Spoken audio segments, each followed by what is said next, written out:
start by telling a story based on what you have just said. That 3 or 4 years ago, I was made chairman of graduation day of Cambridge College in Houston. My speech centered on welfare of teachers and then sports, then education. I presented to them 200,000 naira. When next I have such money, I think I will engage you. What I wanted them to do was to organize, during their inter-house sports, the winner of 100 meters, for 5 years, this 100,000, just 20,000 naira for 5 years, 100,000.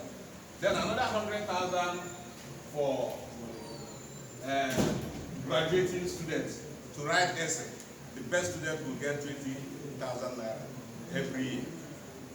As I speak to you, they just drop on. Nothing has happened. They just use the money. They spent the money. So if I have such a thing to do again, maybe I'll we'll work together. Well, when Gboyega called me and told me about this project that is starting today, the first letter said I should come and talk on a sports journalism that others can emulate, can see as a role model. But when we spoke of food, he said I could just stop on everything, and that the emphasis should be on sports, meaning, and development. So I think I should talk more on our colleagues because of the role we have to play, or we play in sports development. I jotted some points. No, not a statement, not a speech. I want to take this from the perspective of a media man and sports journalist. We can develop sports by playing our role well, reporting sports in a way that it will engender development and place us where we ought to belong in the huge industry that sports is all over. That sports is all over the world. This we can do by promoting real sports development and not just attending competitions. That's what we do in Nigeria. We just attend competitions, prepare for competitions. We don't pay attention to real sports development. And for us to do this well, we must hold accountable those whose job it is to administer sports, those who manage sports as coaches, and the athletes who are the real players. When the administrator fails in his duty, we must point it out. When the coaches fail, we must tell them. When the coaches fail, we must tell them. And when the athletes fail, we have to tell them too. When athletes disappoint, we have to say so. But it is not enough to simply say athletes have failed. Why did they fail? The sports journalist must be equipped on many technicalities of sports. He should be knowledgeable in technicalities of sports he specializes on, so that he can educate his readers on many aspects. When I was once invited to talk on sports reporting at Lagos Business School, when I finished, the first question they asked me was, based on what you have said, must a good sports writer necessarily be a former athlete or must have participated in sports? Because there were so many technical things I delved on that. And I said no. with passion, you can develop skill. Because I was talking about, for you to be a good sports writer, part of what Gboyega, this project is all about. Because when we are good sports writers, we have to change things. We have to, the administrators will have to learn from us. The coaches will have to learn from us. The athletes. What are these technical things? In football, for example, a good sports writer must know when the game changes. You must know the rules of the game. You must know so many things, so that if a match is being played and the team loses, you know why they lost. Not only to say that the Arsenal beat Tottenham, you know. So, in tennis, for example, the sports writer must be able to know when the game changes. Before, I remember, the in-thing was serve and volley. With a heavy serve, you go to the net and finish it up. But now, players learn how to stay at the baseline, return the shots, and when you come to the net, they pass you. So when a sports writer is covering tennis, for example, and somebody is rushing to the net every time and then being passed, you should be able to describe the game.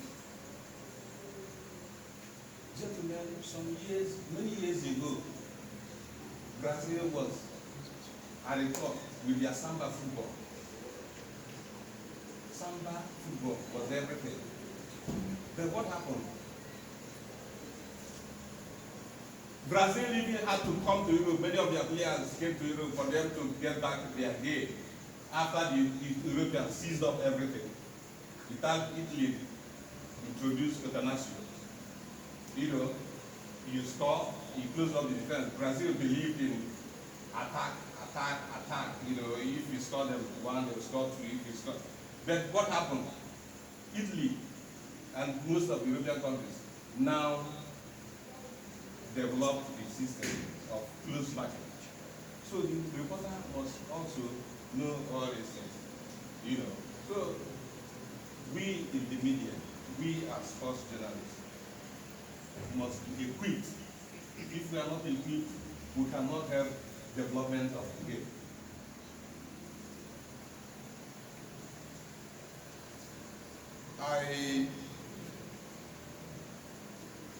Before the 2018 World Cup, Great Power, AIT, I think that's it there, sorry. They called me and I spoke to them on our Eagles. I said that based on what happened in the friendly matches that I saw, I did not see Eagles going to the next round. That in the first round they were likely going to the middle. I didn't see them.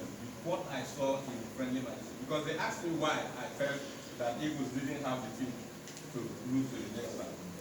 I said, based on what I saw in the friendly matches. At that time, if you read our papers, there was so much emphasis on the defense. You know, that our defense lineup was not doing well. But I also noticed, they asked me what those problems were.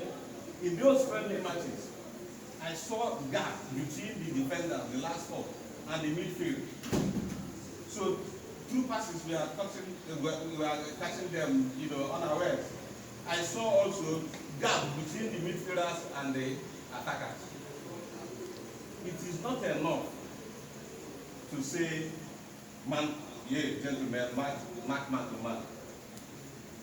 Do this, you do that. It's not enough. There are things you do in training, and in match situations, you see the players adopt.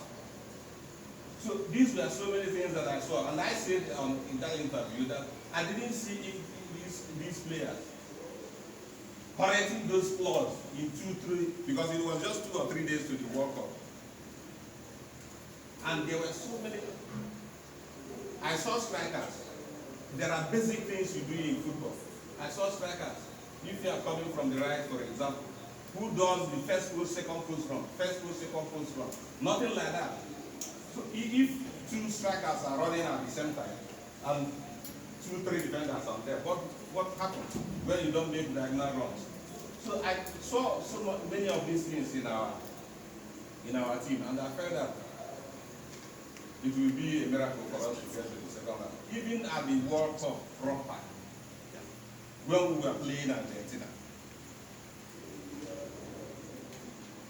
Ahmed Musa had done so much in the first 2 matches, and everybody was commending him.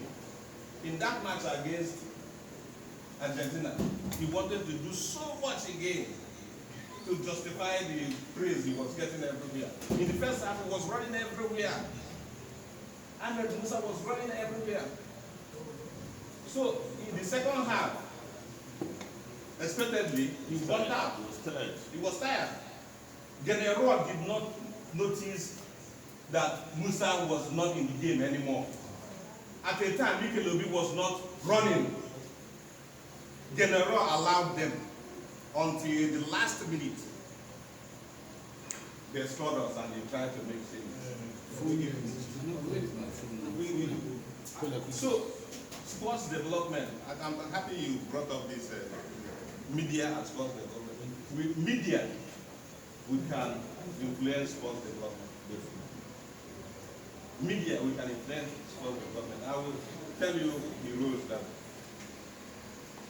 Sia, some years back, Galadima was NFA chairman. Sia wanted to come and coach on that street to coach any of the teams.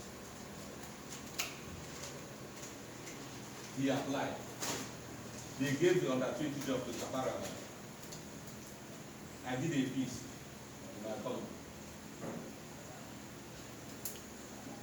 Blasted NFA and wondered why a person like Sia, who played the kind of football he played in Europe, retired coaching in America, youth teams, and winning laurels here and there, wanted such a job, and Nigeria did not give him. They gave to Kapara Labi. Galadima called me. My column was coming out on Friday. Galadima called me. I said, "Oh no, I have just read you. I have called the office now to tell them not to give Kapara Labi. We will try Siasi." That was how Siasi got the job. I came back to Nigeria. Sia has won one Olympic bronze and another silver. Is that not sports development that the media can influence?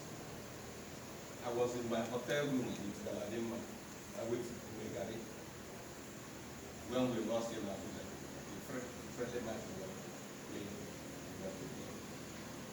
And I convinced Megari that we needed somebody who will come and start the job immediately, not to study our culture and our people. Give the job to Keshi. He said, I said, give the job to Keshi. In that hotel room, after so many arguments, Megari, these two people, Galadima and Megari, they are still alive. He said, "Oh no, you call Keshi, tell him to come to Nigeria." I gave Keshi that job. Keshi won his nation's first. So there is a lot we can do as journalists. But if we don't know the technicalities of the game, look at what Roy is doing with our team. Some years back, I'm sure Gboyega will not be in Nigeria. Honestly. So we have to take on the challenge. It is not only about writing. Gboyega is talking about sports and media development. When you do this job well, you are not only developing sports, you are also developing yourself. Yes. I remember at Euro 96. I was there with I make stories from their jingles. I make stories from Train rides. train rides, everything. I saw Ian Wright, I made story. I saw Boris Baker, I made story. And then what happened? Coca-Cola, when we Coca-Cola called me, I said, no, we are taking you to the Olympics. Full sponsorship. The money bank has brought.